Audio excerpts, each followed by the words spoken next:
You're watching All 24 News World News Program. Next up are the headlines. Iran confirms its oil sites were bombed, warns of toxic pollution, and threatens fierce war as Trump hints at ground troops.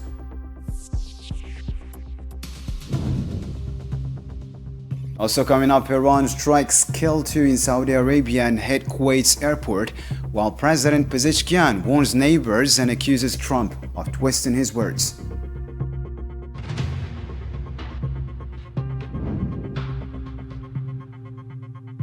Death toll spikes in Lebanon after another massacre in the south, with nearly 500,000 displaced by the escalating bombing.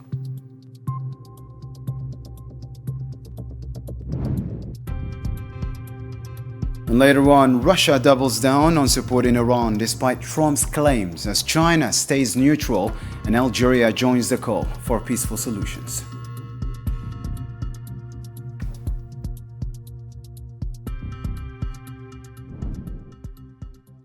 First up in our news, the United States and the Zionist entity continue their war against Iran with new strikes, retaliatory attacks, and rising casualties reported across several Iranian cities. Zafar Jani has more in this report.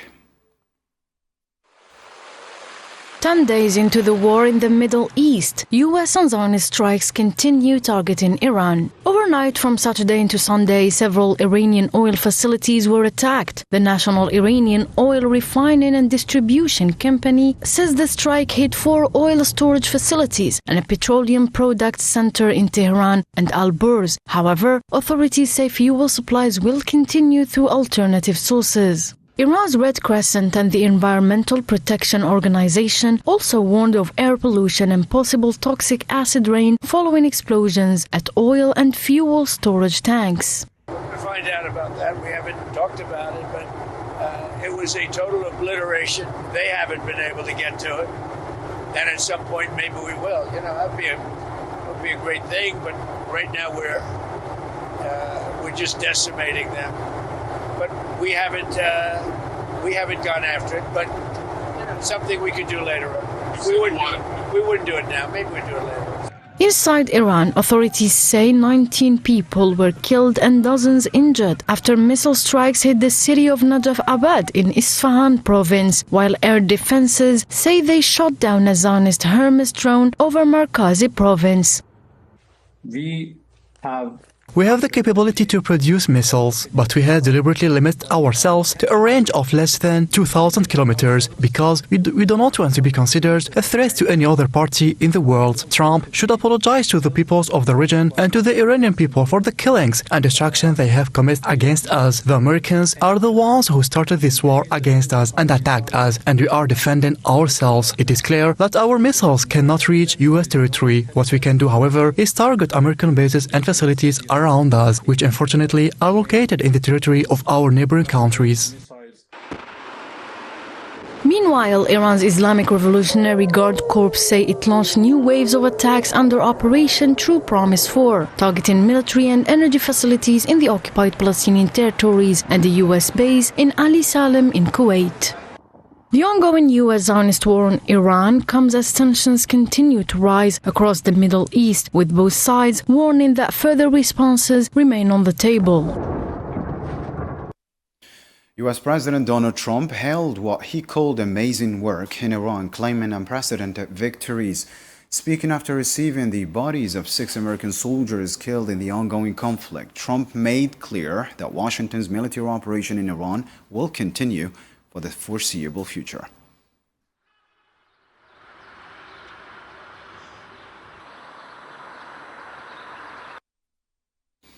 The Iranian Revolutionary Guard said Sunday it can sustain at least 6 months of intense conflict against the United States and the Zionist entity.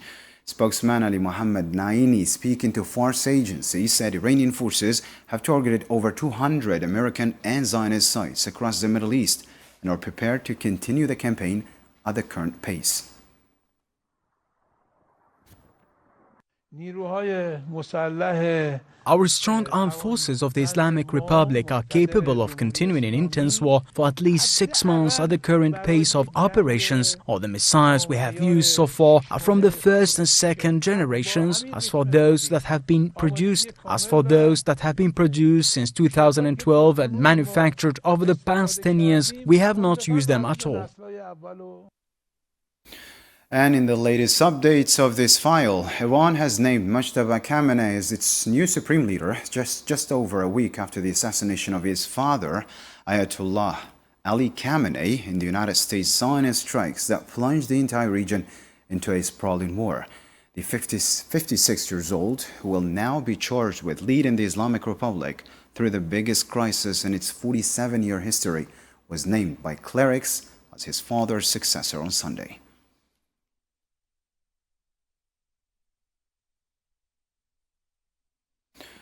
Iranian President Masoud Pezeshkian is pushing back, saying his recent comments were twisted. In a televised statement, he warned Iran will respond if neighboring countries allow their land to be used for attacks against it. But he insists his words were distorted by enemies trying to sow discord. Pezeshkian reaffirmed Iran's commitment to good neighborly ties even as airstrikes continue. من دلش میخواد ما با کشورهای اسلامی در جنگ باشیم.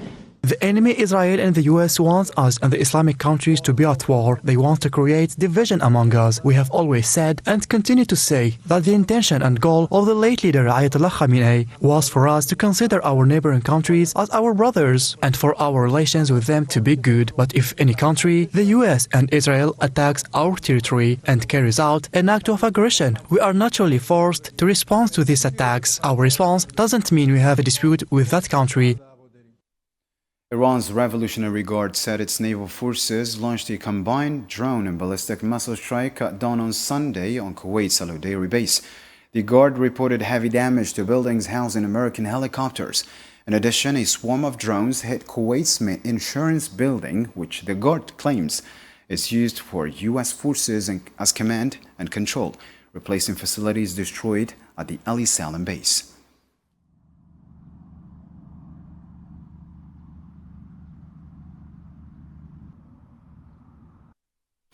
On a similar note, Kuwait confirmed the deaths of 2 border security officers while on duty as attacks continued Sunday. The Defense Ministry said air defenses intercepted and destroyed 3 ballistic missiles while drones struck fuel tanks at Kuwait International Airport. Sirens sounded over 5 times since dawn, with explosions reported in the country's north.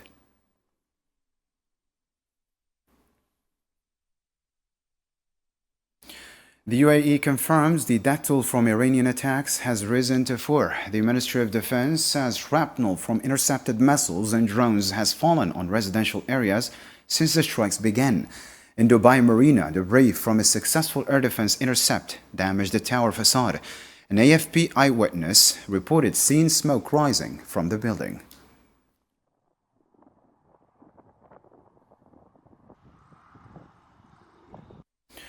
Additionally, Saudi Arabia is also counting its dead.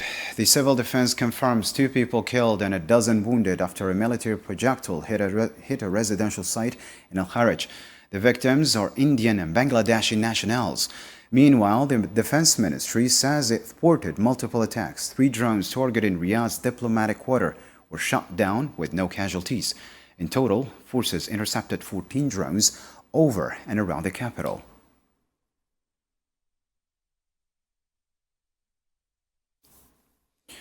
Bahrain reported 3 injuries and widespread material damage from Iranian attacks. The defense force said its air defenses destroyed 95 missiles and shot down 164 drones since the strikes began. The Interior Ministry added that a bombing damaged a water desalination plant, while public gatherings in streets and squares remain banned.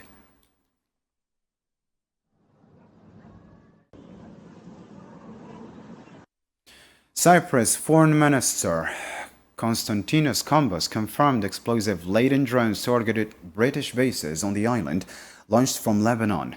He warned of regional repercussions and called for focus on the Lebanese front following the March 2nd attack on the RAF's Akrotiri base.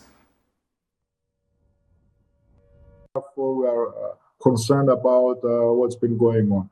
As regards the incident you made reference to, there was a strike, drone strike against the British bases on the island. Since then, we had another attempt and various false alarms. At the same time, we have talked to our friends, our allies, especially from the European Union, and there is a protective shield right now that is in place. We are trying to increase our preventive defensive capacity. Lebanon's death toll from the ongoing Zionist attacks has risen to 394 with over 1,000 wounded, a week after intensified raids.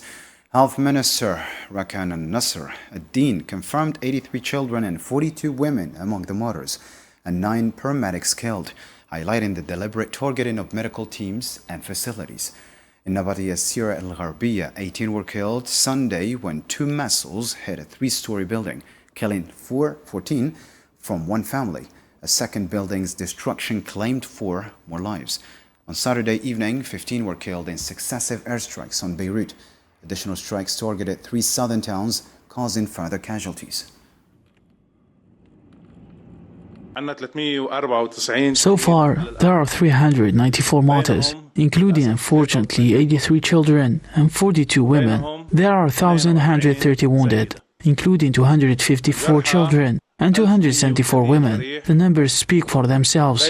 These are targeted families, targeted civilians, children and women. This is a huge violence with a big violation to all international agreements through Geneva Convention. The medical teams and ambulances are under direct attacks. People now displaced in Lebanon. Most fled the southern suburbs of Beirut and villages in the south as the Zionist entity intensifies and expands its offensive. Now families are sleeping on the streets in the central Beirut. Shelters are scarce and overflowing. Karim Asfar has the story. The ongoing Zionist attack on Lebanon is reviving painful memories among the Lebanese people of their previous wars with the Zionist occupation. The aggression, which began several days ago after a fragile ceasefire, has forced hundreds of families to flee their homes amid constant Zionist airstrikes and illegal evacuation orders, with many seeking refuge in public shelters. This war has been imposed on us, and we cannot do anything to change it. All we can do is emerge from it with victory. We long to live in peace. We have had enough wars. We want to live, but we cannot trust Israel. I didn't think this would happen again. I thought we had returned to our homes and that it was over. I always prayed to God that what we went through would not happen again. But unfortunately it has. This situation is unbearable. While some families managed to find refuge in relatively safe places, many others had no choice but to remain on the street in the middle of the winter and the holy month of Ramadan. We were asleep. We had stayed up late. I had just fallen asleep when Israel started, and we left the house. We had found refuge with other people, but we knew the situation would worsen, so we ended up coming here. Now we live here. For those of us with babies, how are we supposed to just sit in the sun? We just need a tent, just one, even if it's only for the night. What are we supposed to do with the children? What have they done? That's all we want. According to Lebanese officials, nearly 500,000 people have been displaced from their homes in southern Lebanon and in the southern suburbs of Beirut, with local and international organizations warning that the humanitarian situation is rapidly deteriorating in Lebanon. The ongoing Zionist escalation threatens to push the number of displaced even higher. President Trump says no to the UK help. He told reporters on Air Force One the United States doesn't want Britain to join the war against Iran, calling London's deployment of 2 aircraft carriers to the region a late step. Trump also dismissed the possibility of Russia backing Tehran. The United Kingdom, our once great ally, maybe the greatest of them all, is finally given serious thought to sending 2 aircraft carriers to the Middle East. That's okay, Prime Minister Starmer. We don't need them any longer. But we will remember, we don't need people that join wars after we've already won. Meanwhile, Russia's ambassador in London, Andrew Kelly, publicly said Moscow is not neutral and stands with Iran in the conflict with the United States and the Zionist entity. He said that Russia rejects what he described as an unjust Western narrative of the crisis and backs Tehran's position amid the ongoing war.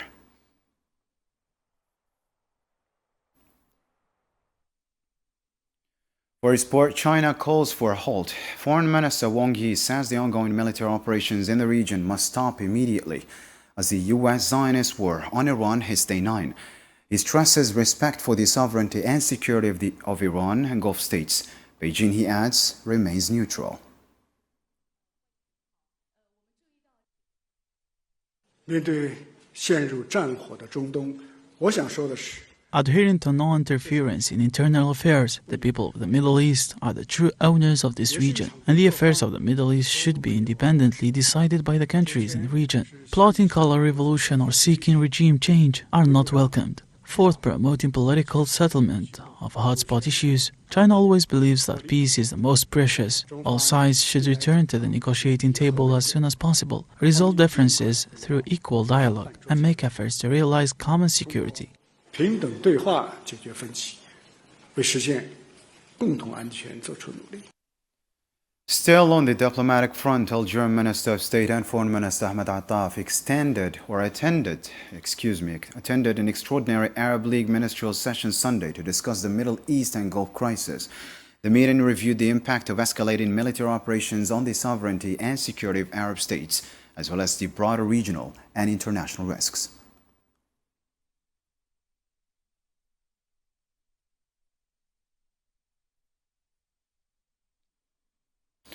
Algeria and Azerbaijan called Sunday for intensified efforts toward peaceful diplomatic solutions in the Middle East and ease tensions and resume negotiations. Algerian Foreign Minister Ahmed Attaf spoke with his Azerbaijani counterpart Ceyhun Bayramov, reviewing regional developments and expressing Algeria's sympathy and solidarity with Azerbaijan amid the ongoing military escalation.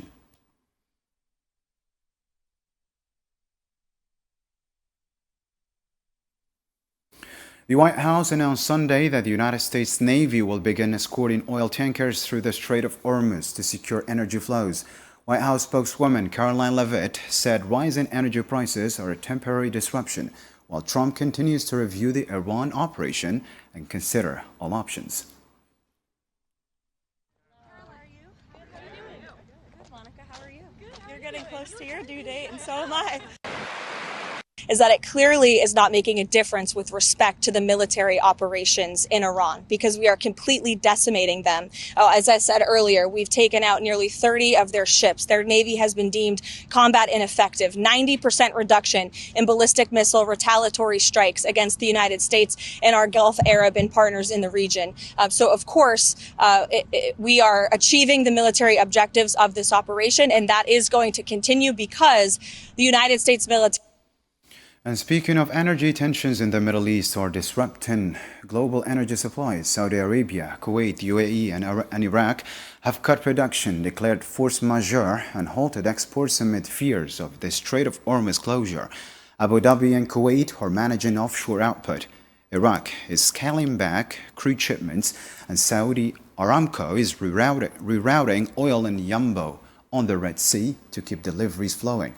Qatar Energy has suspended operations in its North Field, evacuated offshore facilities, and invoked force majeure to shield against legal claims. Shipping in the Arabian Gulf is paralyzed. Tracking agencies reported 13 LNG tankers detained and 3 empty vessels waiting to load. Restoring gas liquefaction could take at least 2 weeks once conditions stabilize. Markets are bracing for further strain as regional escalation forces emergency measures across the world's key oil and gas producers.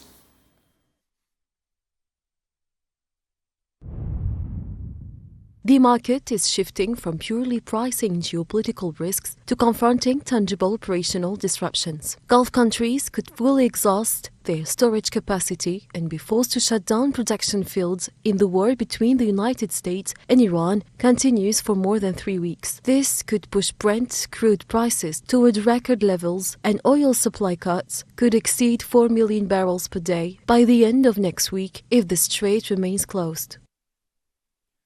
On March 8, International Women's Rights Day draws attention to the suffering of Palestinian women detainees, whose conditions have sharply worsened since the start of the Zionist genocide in Gaza.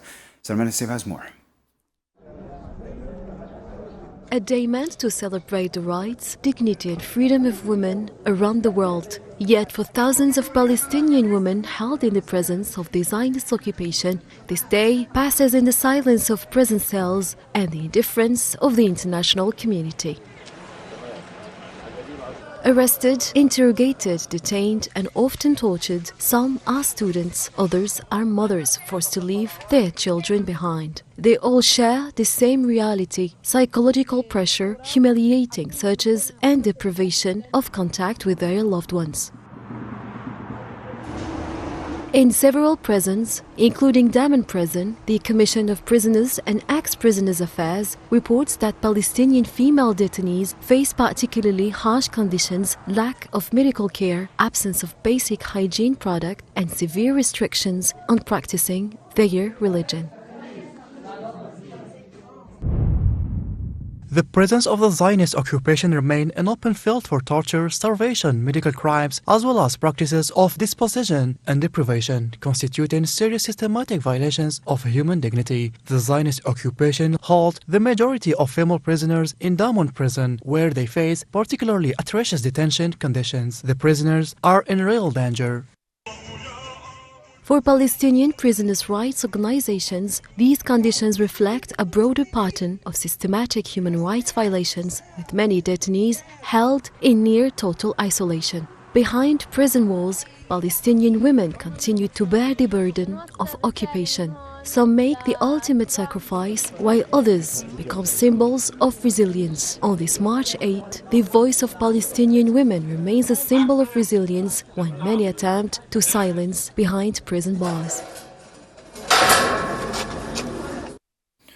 The Palestinian Health Ministry reported 3 Palestinians killed by the Zionist settler gunfire in the occupied West Bank. 2 were shot in the head during a settler incursion in Abu Falah, northeast of Ramallah, while a 3rd died Saturday evening from wounds sustained in Algerian.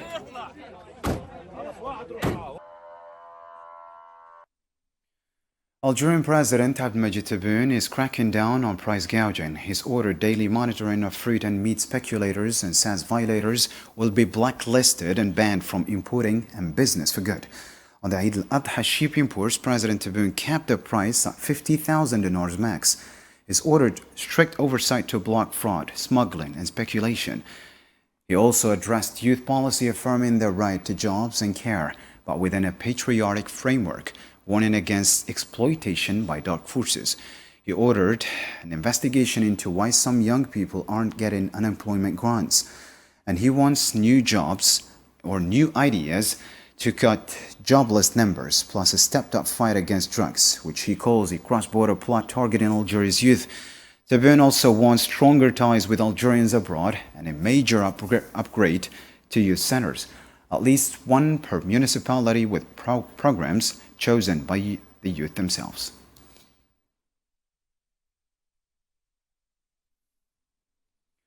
Let's catch up on more international news stories in the News in Brief with Sofian Kanturi this time.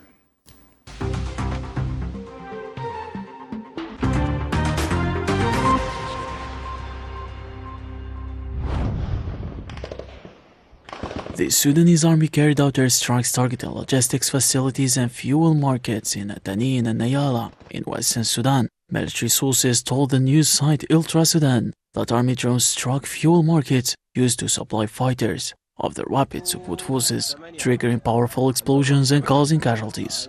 Witnesses reported flames and thick smoke rising over the city, while authorities in Nayala, controlled by the RSF, were unable to extinguish the fire.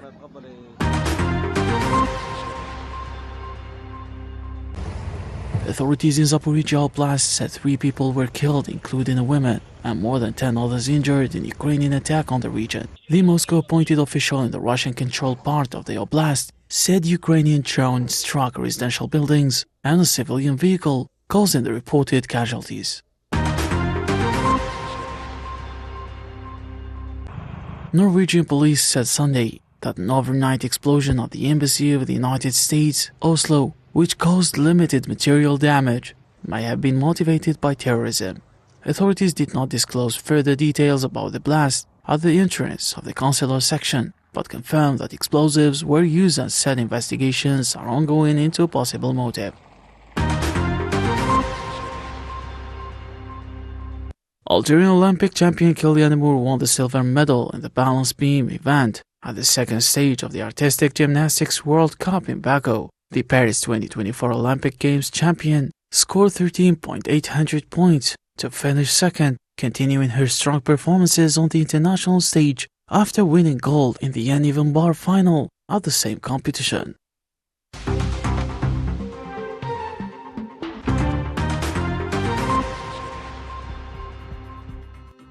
And that brings us to the end of our news program. Thank you for tuning in. Have a great night.